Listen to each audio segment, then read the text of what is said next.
Hello and welcome to Charge Electric, and as you can see I have here with me today the all-new Citroen EC4. But before I start the video today, I would just like to say a huge thank you to Yeoman Citroen in Torquay for lending me this car today.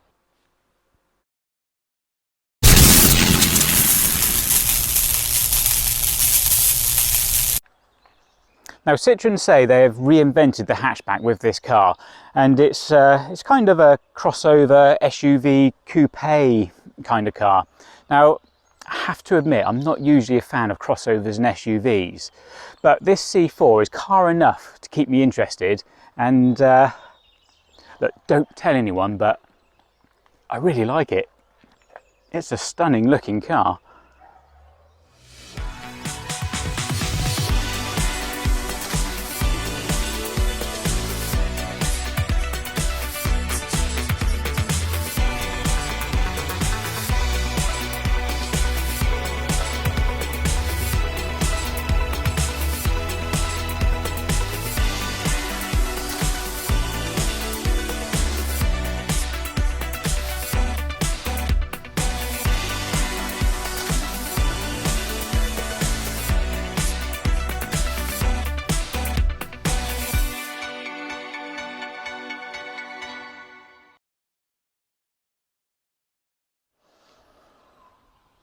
So here we are at the front of the car, and you'll be forgiven for not realising this is an all-electric car because it has a conventional looking grille.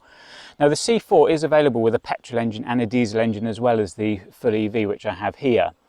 So without knowing what you're looking for, you would be hard pushed to tell this is the full electric version. The only thing that really gives it away is this blue accents that it has around the front fog lights. Has similar on the side of the car as well, and there's some discrete E badges dotted around the car. Now at the side of the car you can see the really attractive 18-inch alloys that this model comes with. They're two-tone effect as well, which is really nice. And as I mentioned earlier, you've got the blue accents on the side skirts here, which tell you it's the EV version. And the roof, you have this lovely coupe style roof which bends all the way around to the rear spoiler at the back here. So you can see it's a really attractive car from the side as well. So the back of the car is actually a really nice design. I love these rear light clusters. They've kind of got a bit of a Star Wars X-Wing vibe to them. Really like those. I also really like this split screen on the back with the spoiler that runs across the middle. It sort of throws back to the original C4 Coupe of the early 2000s, and that was a good looking car in its day as well. I quite like the black bumper at the bottom here, which gives it a nice chunky SUV feel. But yeah, it's a really attractive car from the back. So here we have the charge port of the car, and as you can see it has CCS DC rapid charging as standard, unlike another French manufacturer, Renault. But if you're not too sure what I'm on about with that, if you click on the pop-out banner, which will be up here somewhere, you can watch my Renault Zoe review. But the great thing about this car is that on the CCS it will actually charge at 100 kilowatts an hour, so big thumbs up for CCS rapid charging. If you're charging at home on normal AC, it has an onboard 7 kilowatt charger, so that will go empty to full in about 7.5 hours. On the CCS rapid charger though, if you pull up to one of those, it will go from 0 to 80% in only half an hour, which is really quick. Now here we have one of the highlights of the C4. Now Citroen have designed this car to be as comfortable for its driver and passengers as possible. Now to do that, Citroen have progressive hydraulic cushions for the suspension, which provides supreme comfort and a flying carpet effect. Now I'm not joking, Citroen have actually put that flying carpet effect statement on their website, but what isn't a joke is just how well this car rides. It is probably the most comfortable car I have driven for a long time. That suspension works so well, and I've been driving the car around Torbay for a little bit today. And if anyone knows Torbay, some of the roads are a little bit uneven, and it just soaks up the bumps incredibly well. And again, with the cushioning in the seats, it's absolutely fantastic. I can't think of a car at this price point that rides the bumps better. Well, there isn't one. Okay, so let's talk practicalities. So this boot is 380 litres in capacity, which is pretty much exactly the same size as the Volkswagen ID3, but a little bit smaller than the likes of the Kia e-Niro and the Nissan Leaf. But it is a good size boot, especially for a family car. But one feature I really like is this false floor, because with it in place where it is at the moment, it's a completely flat load area, but you have some really handy underfloor storage as well, which is really handy for keeping your cables. You can also lower this floor if you need more depth on the boot as well. And the seats also fold 60/40. So yeah, nice practical boot. So this is the car with the seats folded. And as you can see, it is a pretty much flat load area all the way through. The seat backs go up slightly, but it is completely flat. So if you're parked up somewhere waiting for your car to charge, you can literally just kick back and relax and wait. Ah, lovely. Right, so what's the back of the car like? Now, I'm 5'9", 5'10", and this driver's seat is set to my driving position, and I do tend to sit quite reclined. I like a nice chilled out, relaxed driving position.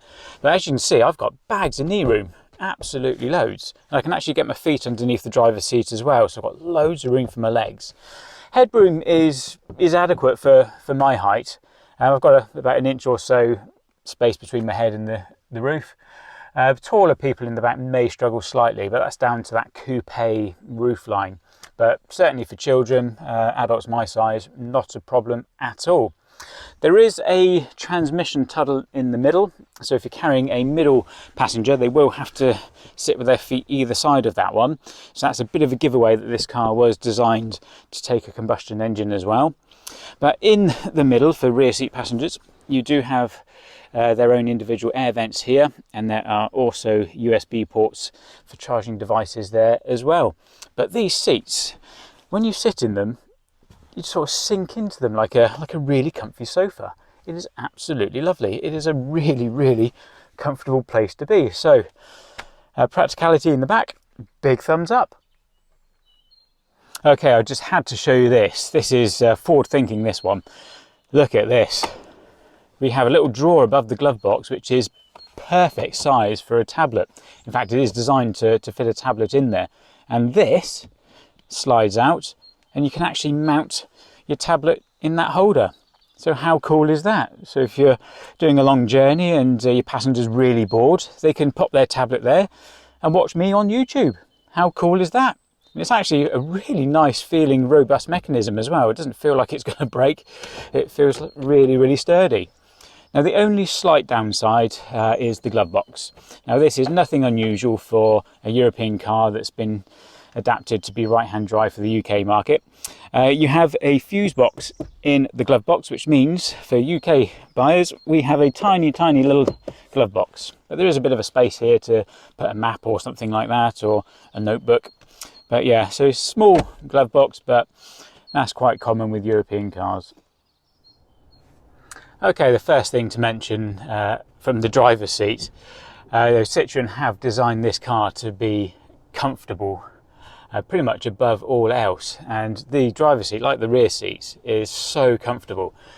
It is like sitting in your favourite armchair.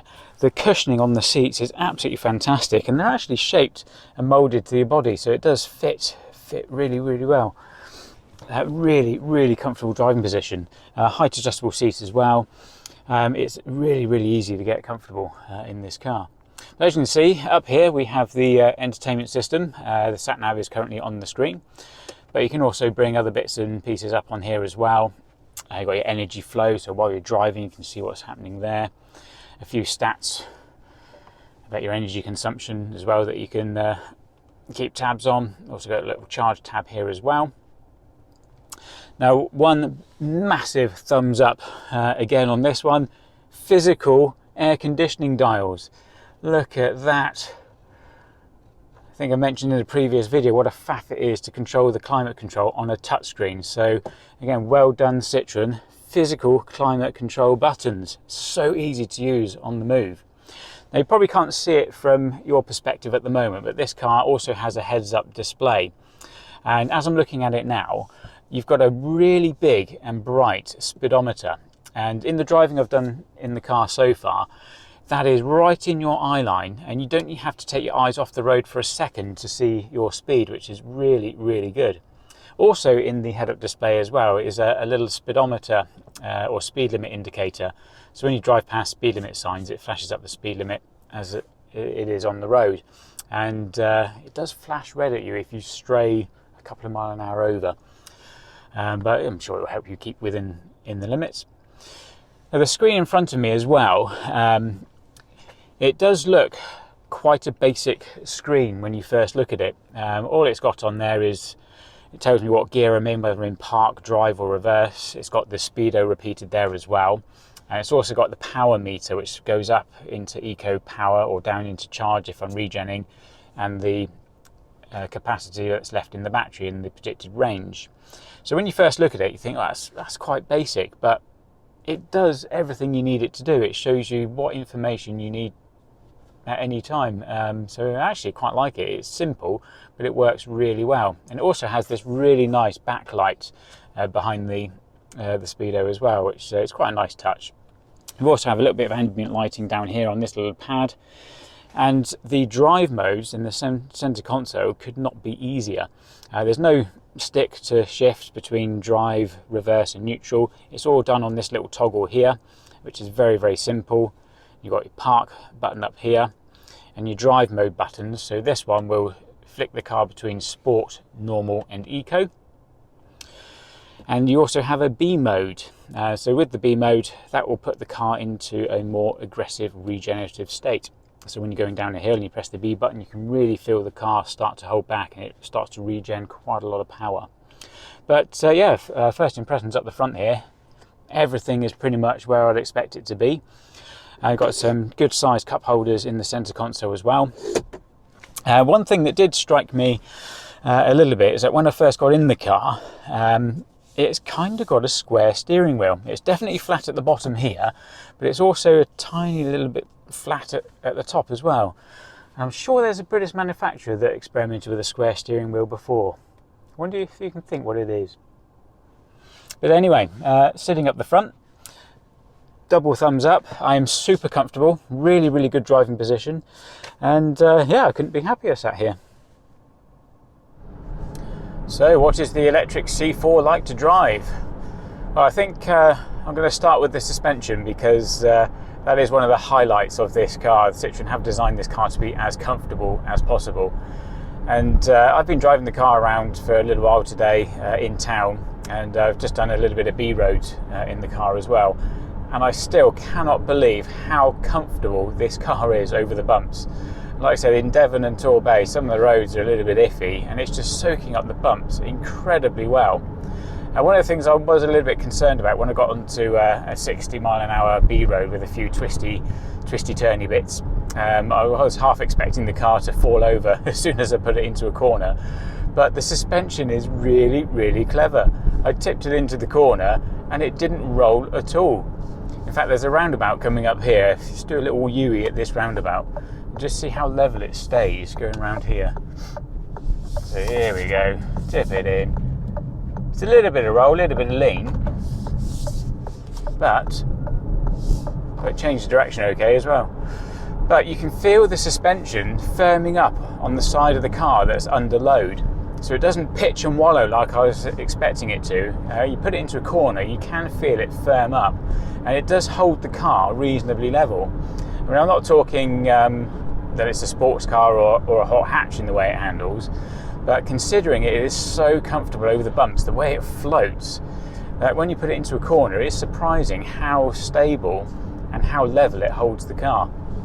It is absolutely incredible.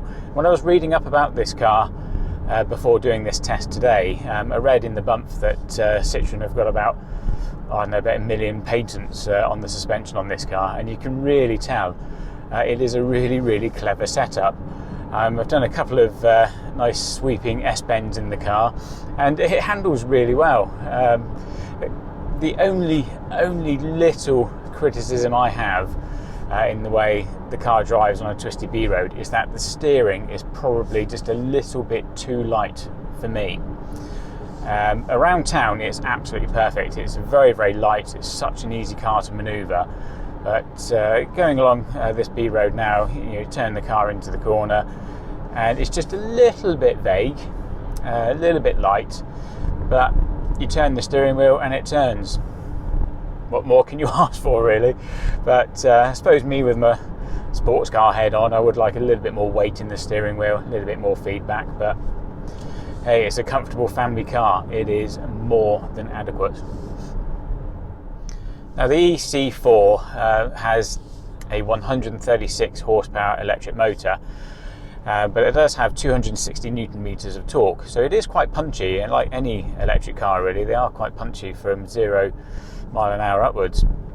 It does run out of puff a little bit as you get towards 60 mile an hour, but again, it's not supposed to be a sports car. For the normal driving that you do in this car, it is absolutely fine.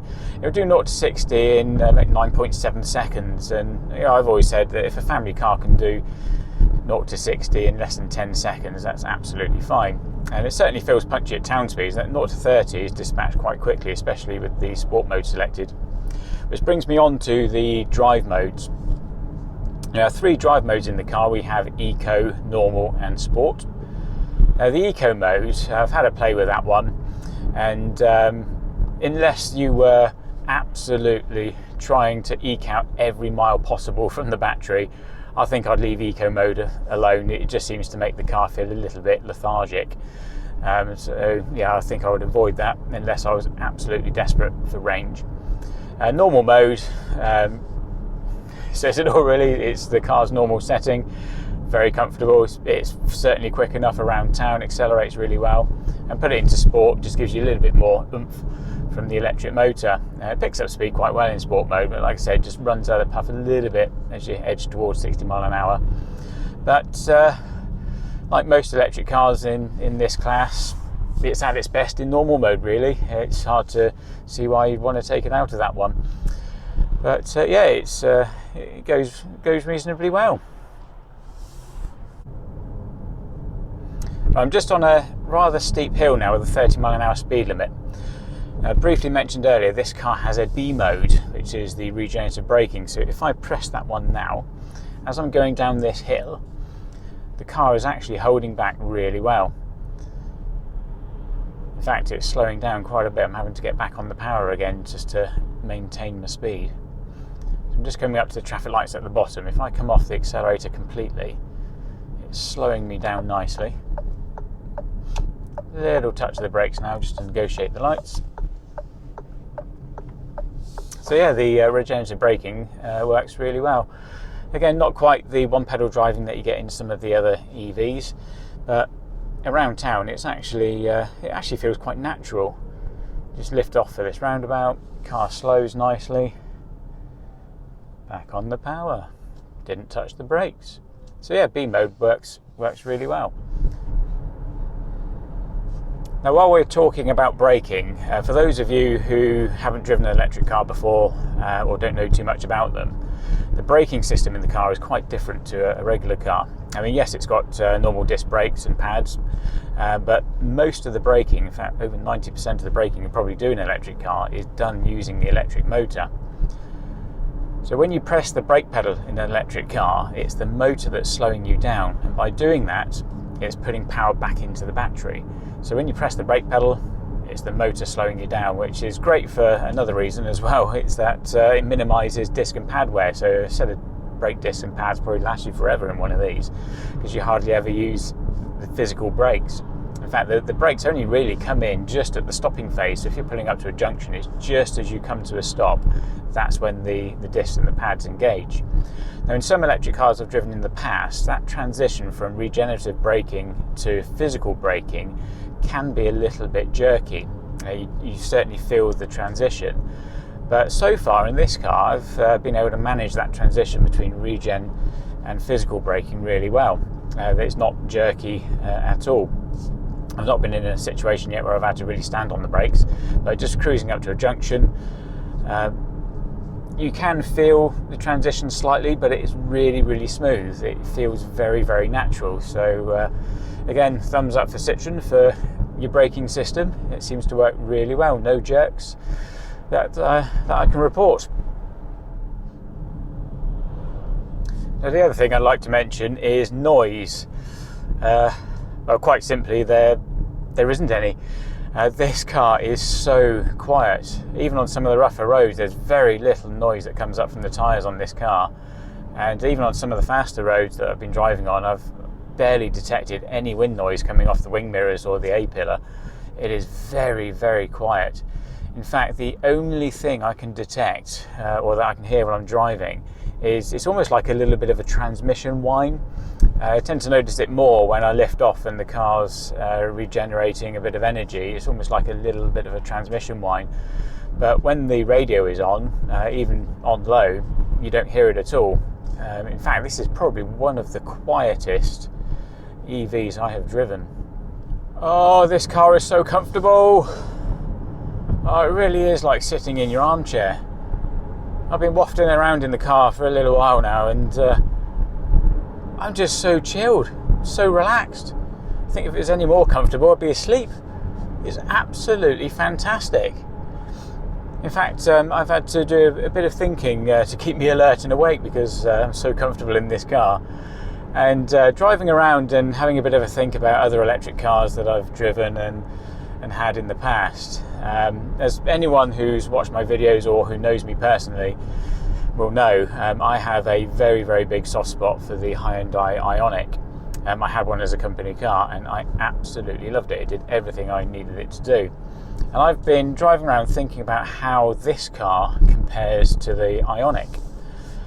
And I have to say, and I never thought I would say this about an electric car at this price point, but I think, no, actually, I'm going to say it. I enjoy driving this Citroen C4 more than the Ioniq. There you go, I've said it. This is nicer to drive than my beloved Ioniq. I am really, really impressed. This is a fantastic family size electric car. Amazing. Okay, 0 to 60 test, flat road, sport mode, go!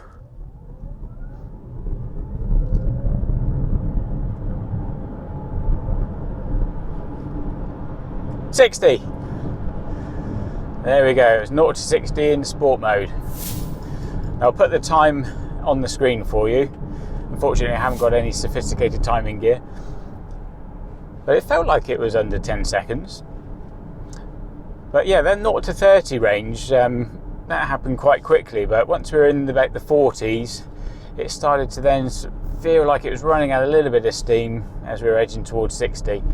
But hey, it's a family car, not a sports car, and that felt absolutely adequate enough. No problem at all with that.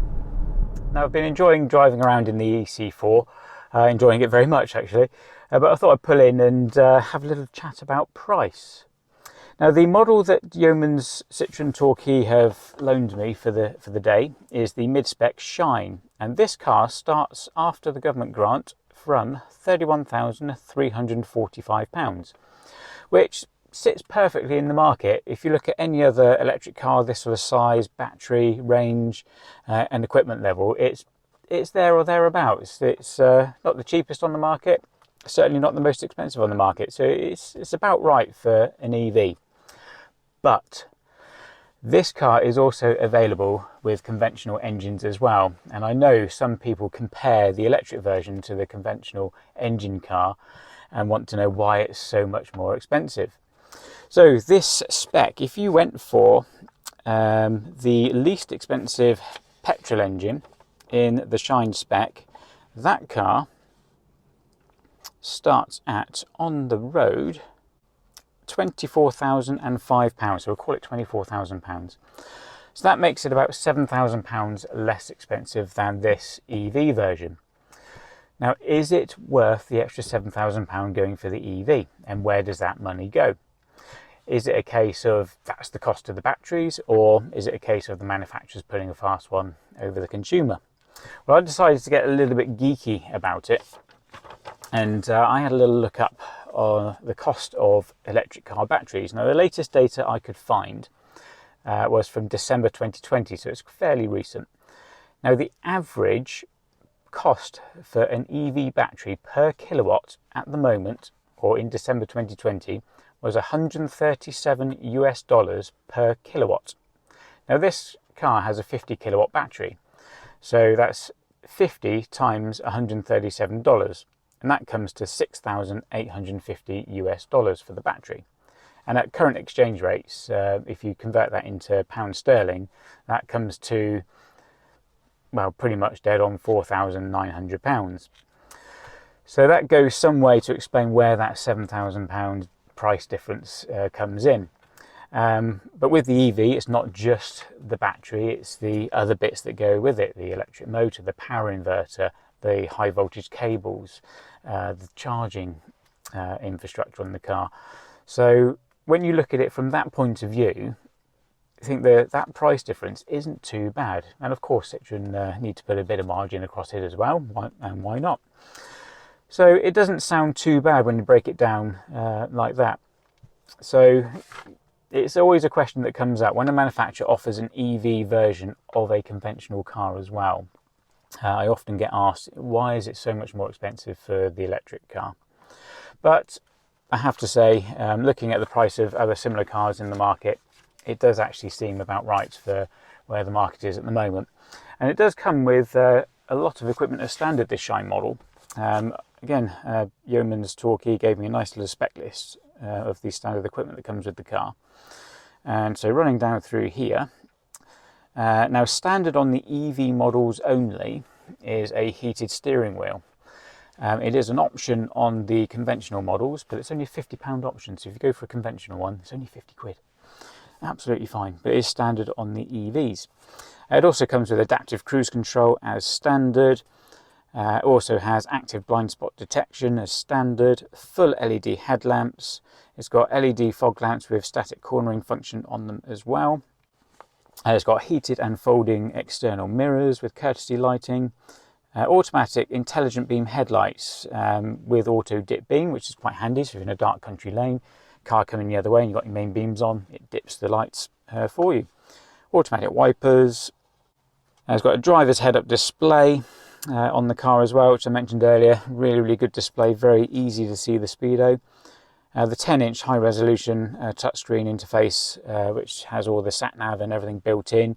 It also comes with Apple CarPlay and Android Auto as standard as well. I've had a play around with that one. That's actually quite easy to use. And actually, when I first switched the sat-nav on, bearing in mind some of the other cars I've been driving around in over the last few years, when the sat-nav came on initially, I thought, oh, it's quite basic. There's not many graphics on the screen. But driving around with the car and having a little play with it, when you glance at the screen quickly just to look at your direction or where you are, you can see it straight away. Now, I've driven cars that have satellite imagery on their sat-nav systems, which look absolutely fantastic. But when you glance at it for a quick prompt or a quick direction, sometimes you can't see the wood for the tree. So I actually quite like the more basic looking sat-nav that this car has. It really does seem to work. Maybe sometimes manufacturers seem to overcomplicate things, and Citroen is sort of taking things back to a bit more basics, and it does seem to work. It's very easy to look at and very easy to use. So a little roundup on the car in my first day with the car. As I mentioned earlier, it was a bit of a shock to me to actually prefer driving this around to my beloved Hyundai Ioniq, but I'll say it again, this car is so comfortable. I still can't get my head around how Citroen have managed to get a car that rides so smoothly and yet doesn't roll and wallow too much in the corners as well. It is absolutely fantastic. Now, I haven't mentioned consumption today. I've done a few miles in the car now and it's averaging about 3.3 miles per kilowatt, but for quite a few bits of the day I've been sat with the car powered on but not going anywhere, so that's eaten into the consumption because I've had the fan running as well to stop the window misting up. while I was filming earlier. So hopefully I will get to do a consumption test shortly. If I get to do that, I will let you know and see how I get on. But yeah, so first thoughts of the car. I am really, really impressed. I wasn't really too sure what to expect from it. It's been a while since I've been in a Citroen, and when the outside of the car, the looks are absolutely fantastic. I really, really do like the looks.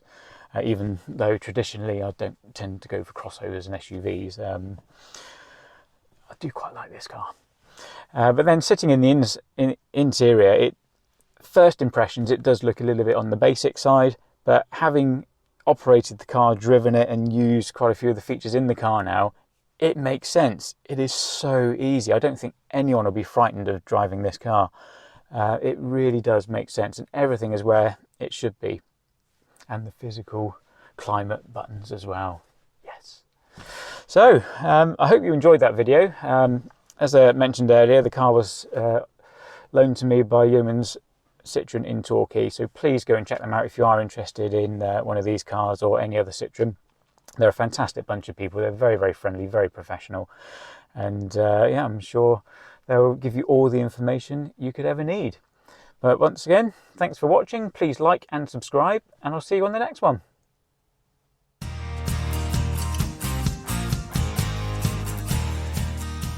Now, Citroen say they have reinvented the family hatchback with this car. And I've forgotten what I'm supposed to be saying.